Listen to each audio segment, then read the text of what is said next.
ముంబై హీరోయిన్కి వైసీపీ నేతల వేధింపులని గత 2 రోజుల నుంచి అటు సోషల్ మీడియాలో కానివ్వండి ఇటు మీడియాలో కానివ్వండి ఆ చర్చ నడుస్తుంది. ఏకంగా జాతీయ స్థాయి మీడియాకి కూడా ఈ విషయం రచ్చకెక్కింది. అయితే ఒక్కసారిగా వైసీపీ నేతలు ఈ వ్యవహారంతో ఉలిక్కిపడ్డారు. జగన్మోహన్ రెడ్డి కూడా ఈ వ్యవహారం ఎలా బయటకు పొక్కింది, ఎలా ఇప్పుడు మీడియాకు వచ్చింది, ఎప్పుడో 5-6 నెలల క్రితం ఘటన ఇప్పుడు ఎలా తెర మీదకు వచ్చింది అనే దాని మీద జగన్మోహన్ రెడ్డి కూడా ఆగ్రహం వ్యక్తం చేసినట్టుగా తెలుస్తుంది. అంటే వాస్తవానికి ఈ విషయం జగన్మోహన్ రెడ్డికి తెలిసే జరిగి ఉంటుందని మనం గతంలో ఏదైతే అన్నామో దానికి ఇదే ఒక ఆధారం. వాస్తవానికి జగన్మోహన్ రెడ్డికి ఈ విషయం తెలియకపోయి ఉంటే ఎప్పుడు జరిగింది, ఎవరు చేశారు, ఏంటి కథ అని అడిగి ఉండాలా. అలా కాకుండా అసలు ఇది తెర మీదకి ఎలా వచ్చింది, ఎవరు మాట్లాడారు అనే దాని మీద జరిగినట్టుగా తెలుస్తుంది. అలాగే ఎవరైతే హీరోయిన్ బాధిత హీరోయిన్ ఉందో ఆవిడ కూడా కొంతమంది కాల్స్ చేసినప్పుడు పూర్తిగా ఫాల్స్ కేసు నా మీద పెట్టారు, మమ్మల్ని బ్లాక్మెయిల్ చేశారు, బెదిరించారు, చిత్రహింసలు పెట్టారని కూడా ఆవిడే స్వయంగా చెప్పడం, ఆ వాయిస్ క్లిప్లన్నీ కూడా ఇప్పుడు సోషల్ మీడియాలో కానివ్వండి మీడియాలో కానివ్వండి హల్చల్ చేస్తున్నాయి. దీంతో అటు సజ్జల రామకృష్ణారెడ్డి కానివ్వండి ఇటు ఎవరైతే క్రాంతి రాణా టాటా అలాగే విశాల్ గన్ని వీళ్ళిద్దరూ కూడా ఇన్వాల్వ్ అయి ఉన్నారన్నామో వీరందరూ కూడా ఒక్కసారిగా ఉలిక్కిపాటుకు గురయ్యే పరిస్థితి. ఒకవేళ దీని మీద పూర్తి స్థాయి విచారణ చేసి కూపీ లాగితే ఇది ఎవరి మెడకు చుట్టుకుంటుంది. సరే రాజకీయ నాయకులు అంటే ఓకే, అది రాజకీయ విమర్శలను తప్పించుకుంటారు, బట్ అధికారులు ఎలా తప్పించుకుంటారు? ముఖ్యంగా క్రాంతి రాణా టాటా కానివ్వండి లేదా విశాల్ గన్ని కానివ్వండి యంగ్ ఏజ్లో ఉన్నారు, వాళ్ళకి బోలంత భవిష్యత్తు ఉంది అధికారులకి, బట్ వాళ్ళకి ఇదిగానా చుట్టుకుంటే ఖచ్చితంగా వాళ్ళకి జాబ్ పరంగా కూడా వాళ్ళ వృత్తిపరంగా కూడా కొంత ఇబ్బంది కలిగే అవకాశం ఉందని తెలుస్తుంది.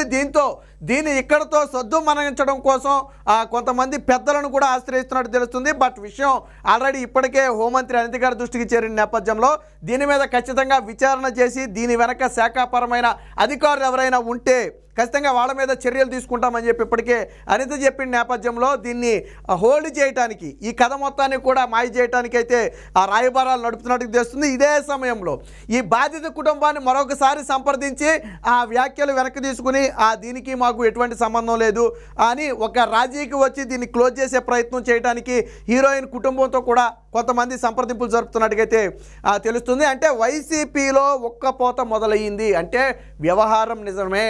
ఎవరైతే కుక్కల నాగేశ్వరరావు గారి కుమారుడు కుక్కల విద్యాసాగర్ గారు 2014లో పెనమలూరు నుంచి వైసీపీ నుంచి పోటీ చేశాడో ప్రధానంగా తెర ముందు ఈయన కనపడుతున్నప్పటికీ కూడా తెర వెనుక ఇంకా కొన్ని శక్తులు ఉన్నాయి, కొంతమంది వైసీపీ నేతల హస్తం ఉందని తెలుస్తుంది.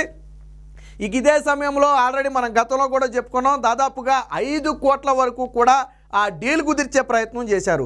సో ఒక వ్యక్తిని వదిలేయటానికి 5 కోట్ల రూపాయల వరకు డీల్ కుదిర్చారు అంటే దీని వెనక ఇంకా ఏదో ఉందని తెలుస్తుంది. అయితే వీళ్లకు చెందినటువంటి కొన్ని రహస్యాలు కానివ్వండి కొంత గుట్టు కానివ్వండి ముంబై హీరోయిన్ చేతిలో ఉంది. కేవలం ఇది పెళ్లి చేసుకోమనటం వల్ల వచ్చిన వ్యవహారం కానే కాదు.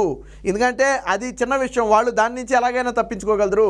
బట్ హీరోయిన్ని ఏకంగా ఇక్కడ తప్పుడు కేసు పెట్టి ముంబై నుంచి కుటుంబాన్ని తీసుకురావటం, ఇక్కడ వేధించడం, మాట వినకపోతే రిమాండ్కు తరలించడం, జైల్లో బెదిరించడం. సో ఇదంతా కూడా ఒక చిన్న పెళ్లి అనే వ్యవహారంతో జరిగిన వ్యవహారం కాదు. ఒకవేళ నిజంగానే పెళ్లి అయితే ఎప్పుడైతే కేసు నమోదైందన్నారో అప్పుడే వాళ్ళు వదిలేద్దరు బేసిక్గా మనకెందుకు లేని. బట్ దీని వెనక ఇంకా ఏదో కుట్రకోణం ఉంది, వీళ్ళకి చెందినటువంటి రహస్యాలేవో హీరోయిన్ చేతిలో ఉన్నాయి కాబట్టి అవి బయట పడతాయనే ఉద్దేశంతోనే బహుశా అవి బయట పెడతానని ఏమన్నా మాట్లాడిందేమో, ఆ గుట్టు బయట పడకూడదనే వాళ్ళనైతే ఎంతగా వేధించినట్టుగా తెలుస్తుంది. అది కూడా ఎన్నికలకు ముందు ఎవరు ఇలాంటి సాహసం చేయరు. అప్పటికే వైసీపీ పరిస్థితి అంతంత మాత్రం కాదు, అందరికీ తెలిసిన వ్యవహారమే. సో పార్టీ గెలుస్తుందన్న ఆశలు అప్పటికే ఎవరికీ లేవు. మరి అలాంటి సమయంలో ఎన్నికల కోడ్కు కొద్ది రోజుల ముందు సజ్జల రామకృష్ణారెడ్డి లాంటి వ్యక్తి దీన్ని డీల్ చేశాడు అంటే సజ్జల రామకృష్ణారెడ్డి డైరెక్ట్గా ఇన్వాల్వ్ అవటమే కాకుండా 2 ఐపీఎస్ అధికారులను ఇందులో ఇన్వాల్వ్ చేయించాడు అంటే ఇది కేవలం చిన్న పెళ్లి వ్యవహారం కానే కాదు. అదైతే ఒక కేసు పెట్టేటప్పటికే వాళ్ళు భయపడిపోతారు, అది అక్కడితో క్లోజ్ అయిపోద్ది. కానీ దీని వెనక ఇంకా ఏదో ఉంది, వీళ్ళకు చెందినటువంటి కొన్ని రహస్యాలు బహుశా ఏదన్నా అమ్మాయిలకు సంబంధించిన వ్యవహారాలు కానివ్వండి లేదా డ్రగ్స్కి సంబంధించిన వ్యవహారాలు కానివ్వండి లేదా ఇంకోటి కానివ్వండి. ఎందుకంటే ఆవిడ కూడా ముంబైలో ఫిల్మ్ ఇండస్ట్రీలో ఉంది, యాంకర్గా పనిచేసింది, కొన్ని చోట్ల నటిగా చేసింది, హీరోయిన్గా చేసింది. సో కాబట్టి దీనికి సంబంధించిన లింకులేవో తెలిసి ఉంటాయి అనేది ప్రధాన ఆరోపణ. అసలు విషయం కూడా ఏంటి, ఒక ప్రైవేటు పార్టీలో కలవటం జరిగింది. విద్యాసాగర్ని ఎప్పుడు కలిసింది ఈ ముంబై హీరోయిన్ అంటే ఒక ప్రైవేటు పార్టీలో కలిసింది. సో కాబట్టి దీని వెనకాల ఏదో కోణం ఉంది, ఆ వ్యవహారం బయటపడుతుందనే భయంతోనే ఆ ఫ్యామిలీని అంతగా టార్చర్ చేశారు, అది కూడా ఎన్నికల ముందనేది ప్రధాన వాదన. అందుకనే 5 కోట్ల వరకు బేరం పెట్టారు. వివాహానికి సంబంధించి అయితే కానే కాదు, ఇది వ్యవహారం పెద్ద మొత్తంలో ఉంది కాబట్టి 5 కోట్లు డీల్ అనేది చిన్న విషయం కాదు. ₹1 దగ్గర మొదలుపెట్టి 5 కోట్ల వరకు కూడా వెళ్ళారట. సో అక్కడికి కూడా మాట వినకపోవడంతోనే వాళ్ళని రిమాండ్కు పంపించి జైల్లో బెదిరించారు. ఒకవేళ మీరు బెయిల్ తీసుకుంటే మళ్ళీ ఇంకో కేసు పెడతాం, మళ్ళీ బెయిల్ తీసుకుంటే మళ్ళీ కేసు పెడతాం, ఇక్కడ నుంచి 6 నెలలు ఏడాది పాటు అసలు మిమ్మల్ని బయటకు రాకుండా మేము చేస్తామని చెప్పి ఆ జైల్లో బెదిరిస్తే ఆ రాష్ట్రం కానీ రాష్ట్రంలో ఇక్కడ ఒక ప్రభుత్వమే ఇందులో ఇన్వాల్వ్ అయినట్టుగా ఉందని భావించి, ఎందుకంటే ఐపీఎస్ స్థాయి అధికారులు ఇన్వాల్వ్ అయ్యారు, ముఖ్యమంత్రి తర్వాత అంతటి వ్యక్తిగా చలామణి అవుతున్నటువంటి సజ్జల రామకృష్ణారెడ్డి ఇన్వాల్వ్ అయ్యాడు. సో ఇక మనకి అవధులే, కనీసం ఇప్పుడు కన్నా మనం వాళ్ళ మాట వినకపోతే ఆ రాష్ట్రం నుంచి కూడా బయటికి వెళ్ళమేమోననే ఒక భయంతో ఆ కుటుంబం అయితే ఇది ఒక అంగీకారానికి వచ్చింది. బట్ హీరోయిన్ కాల్స్ అయితే సోషల్ మీడియాలో వైరల్గా మారాయి. సో పూర్తిగా వాళ్ళు ఏదైతే ఈ కంప్లైంట్ ఇచ్చాడో విద్యాసాగర్ ద్వారా వాళ్ళు ఒక చీటింగ్ అని ఇంకోటని ఒక కంప్లైంట్ తెచ్చారో అది పూర్తిగా అబద్ధం. కేవలం వాళ్ళని అరెస్టు చేసి ముంబైలో అరెస్టు చేసి ఆంధ్రప్రదేశ్కు తీసుకురావటం కోసం పెట్టిన కంప్లైంటే అది. వాస్తవానికి ఇది 7 ఏళ్ల కంటే తక్కువ శిక్ష ఉన్నటువంటి కంప్లైంటే వాళ్ళు పెట్టినవన్నీ కూడా. మరి అలాంటప్పుడు ముందుగా నోటీసులైనా ఇవ్వచ్చు. కానీ ఎందుకు ఇద్దరు ఐపీఎస్లతో పాటు మరొక 3 పోలీసు అధికారులు ముంబై వెళ్ళిపోయి అక్కడ 4 రోజులు మకాం వేసి వాళ్ళ ఫ్యామిలీ దగ్గరికి వెళ్ళి అక్కడ మాట్లాడి మాట వినకపోతే ఎఫ్ఐఆర్ కాపీ చూపించి అక్కడ కోర్టు పర్మిషన్ తీసుకుని ఫ్యామిలీ మొత్తాన్ని ఇక్కడికి తీసుకొచ్చి, అందుకనే ఎఫ్ఐఆర్ కాపీలో కూడా చూడండి వాళ్ళ ఫ్యామిలీ మొత్తాన్ని పెట్టారు. కేవలం హీరోయిన్ని మాత్రమే పెట్టి వదిలేలా.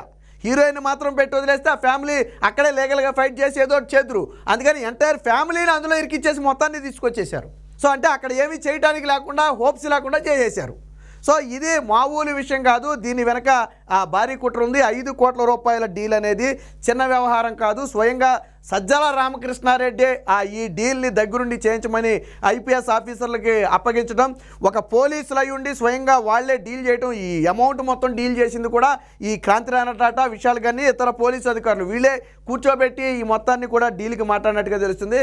బట్ వాళ్ళైతే మొదటి నుంచి కూడా డబ్బుకైతే లొంగలేదు. మాకు డబ్బు అవసరం లేదు, మేము కావాలని మేము సంపాదించుకోగలదామని మొదటి నుంచి చెప్తున్నారని చెప్పి కూడా తెలిసింది. ఏది ఏమైనా 2 తెలుగు రాష్ట్రాల్లోనే కాదు, ఇప్పుడు ఇండియా మొత్తం కూడా హాట్ టాపిక్గా మారింది. ముఖ్యంగా మహారాష్ట్రలో కూడా ఇది ఒక హాట్ టాపిక్గా మారింది. ఎవరు ఆంధ్రప్రదేశ్ మన రాష్ట్రం నుంచి ఒక హీరోయిన్ని తీసుకెళ్ళి అంత చిత్రహింసలకు గురి చేసినటువంటి ఆ వ్యక్తులు ఎవరు, ఏం జరిగిందని మహారాష్ట్రలో కూడా దీని మీద కొంత ఆరాధీసే పరిస్థితి వచ్చింది. అంటే ఏ స్థాయిలో వైరల్ అయ్యేందో అర్థమవుతుంది. జాతీయ స్థాయిలో సజ్జల రామకృష్ణారెడ్డి ఏదో నేను లీగల్గా వెళ్తాను అని చెప్తున్నప్పటికీ కూడా లీగల్గా వెళ్ళడానికి అటుపక్క హీరోయిన్నే స్వయంగా చెప్తుంది, మమ్మల్ని ఫాల్స్ కేసు పెట్టి ఇరికించారు, మమ్మల్ని కావాలని ఇబ్బంది పెట్టారని స్వయంగా హీరోయిన్నే ఒప్పుకుంటుంది. మరి అలాంటప్పుడు లీగల్గా ఎలా వెళ్తావు? స్వయంగా హీరోయిన్నే స్వయంగా చెప్తుంది కదా ఫాల్స్ కేసులు పెట్టారని. పట్టించిన వారి వెనక నువ్వు ఉన్నావా లేదా అనేది మాత్రమే తేలాలి. అది విచారణలో తేలద్ది. రేపు ఐపీఎస్ ఆఫీసర్లని కూర్చోబెడితే, అవసరమైతే సస్పెండ్ చేసి వాళ్ళని విచారణలో కూర్చోబెడితే వాళ్ళే ఒప్పుకుంటారు. లేదా నీతో ఎవరెవరు మాట్లాడారు అనేది ఆ కుటుంబాన్ని ఆరాధిస్తే నువ్వు మాట్లాడేవో లేదో కూడా తెలుస్తుంది. అంటే ఒక వ్యవహారం కోసం ఎన్నికల ముందు ఈ స్థాయిలో వీళ్ళు కంగారు పడ్డారు అంటే ఇది చిన్న వ్యవహారం కాదు. దీని వెనకాల పెద్ద డీలే ఉంది. బహుశా అది లీక్ అయినా, అది ప్రతిపక్షాల చేతికి చిక్కినా అది జగన్మోహన్ రెడ్డి మేడకు ఉచ్చులా మారుతుందనే ఒక ఉద్దేశంతోనే ఏకంగా 2 ఐపీఎస్ అధికారులను ప్రయోగించి ఆ కుటుంబం మొత్తాన్ని కూడా తీసుకొచ్చారు. ఈ ఎంటైర్ వ్యవహారం మొత్తం కూడా జగన్మోహన్ రెడ్డికి తెలియకుండా జరిగే అవకాశమే లేదు. జగన్మోహన్ రెడ్డికి తెలియకూడని అంశం అయితే సజ్జల రామకృష్ణారెడ్డి లాంటి వ్యక్తులు ఇందులో అంతగా ఇన్వాల్వ్ అవ్వాల్సిన అవసరం లేదు. ఐపీఎస్ స్థాయి అధికారులను ప్రయోగించాల్సిన అవసరం అంతకంటే లేదు. తప్పుడు కేసులు పెట్టి కుటుంబాన్ని తీసుకురావాల్సిన అవసరం అంతకంటే లేదు. ఒకవేళ ఇష్యూ చిన్నదై ఉంటే ఒక డిఎస్పీ స్థాయి అధికారి, సిఐ స్థాయి అధికారి కూడా దీన్ని డీల్ చేయవచ్చు, విషయం చిన్నదై ఉంటే లీగల్గా. బట్ ఇది చిన్న విషయం కాదు కాబట్టే ఈ స్థాయిలో సజ్జల రామకృష్ణారెడ్డి దగ్గర నుంచి విజయవాడ కమిషనర్ దగ్గర దాకా అందరూ కూడా ఇందులో ఇన్వాల్వ్ అవ్వడం జరిగింది. ఒక తప్పుడు కేసును స్వయంగా విద్యాసాగర్ నుంచే తీసుకోవడం జరిగింది. దీని వెనక మొత్తం కూడా భారీ గూడిపుట అని ఉందనేది ఇప్పుడు సోషల్ మీడియా వేదికగా జరుగుతున్నటువంటి చర్చ. బట్ ఇప్పటి వరకు కూడా వైసీపీ నేతలు ఎవరు కూడా దీని మీద నోరు మెదపల. సజ్జల రామకృష్ణారెడ్డి మాత్రం మేము లీగల్గా ముందుకెళ్తాం, ఇలాంటి తప్పుడు రాతలు రాస్తే అనేదో చెప్తున్నాడు. కానీ అసలు నాకు దీనికి సంబంధం లేదని కానీ, ఆ వ్యక్తులు ఎవరో, ఈ కేసులేంటో నాకు తెలియదని కానీ సజ్జల రామకృష్ణారెడ్డి బలంగా చెప్పలేకపోతున్నాడు. సో ఎందుకు చెప్పలేకపోతున్నాడంటే రేపు కూపీ లాగినప్పుడు పేరు అలాగే బయటకు వస్తే ఇబ్బంది పడద్దు, లేదా హీరోయిన్నే చెప్పింది అనుకోండి సజ్జల పేరు, ఇక చేసేదే ఉండదు సజ్జల రామకృష్ణారెడ్డి. కాబట్టి ఇప్పటికే ఆ హీరోయిన్తో కూడా సంప్రదింపులు జరుపుతున్నారట. ముందు ఇష్యూని క్లోజ్ అయ్యి తర్వాత మాట్లాడుకుందాం, అవసరమైతే ఎంత కావాలి ఏంటని మళ్ళీ తిరిగి బేరసారాలు మొదలైనట్టుగా కూడా వార్తలు అయితే వస్తున్నాయి. సో అది నిజమా కాదా అనేది ఆ హీరోయిన్ తరపు కుటుంబం వాళ్ళే బయట పెట్టాలి. ఏది ఏమైనా మొత్తానికి హీరోయిన్ వేధింపుల అంశం అనేది ఇప్పుడు రాష్ట్రం దాటి దేశవ్యాప్తంగా కూడా వైరల్గా మారింది. అటు సోషల్ మీడియాలో కానివ్వండి, మీడియాలో కానివ్వండి, సజ్జల రామకృష్ణారెడ్డితో పాటు ఐపీఎస్ అధికారులు చేసిన పని అనేది ఇప్పుడు అత్యంత హీనంగా మారింది. ఐపీఎస్ ఐఏఎస్ సివిల్ సర్వెంట్ అధికారులందరూ కూడా ఆశ్చర్యపోతున్నారంట. అసలు ఐపీఎస్లు ఏంటి, ఒక కుటుంబాన్ని తీసుకొచ్చి వేధించడంలో వీళ్ళ పాత్ర ఏంటి, అధికార పార్టీకి కొమ్మగాస్తారనేది సహజంగా అందరికీ తెలిసిన విషయమే.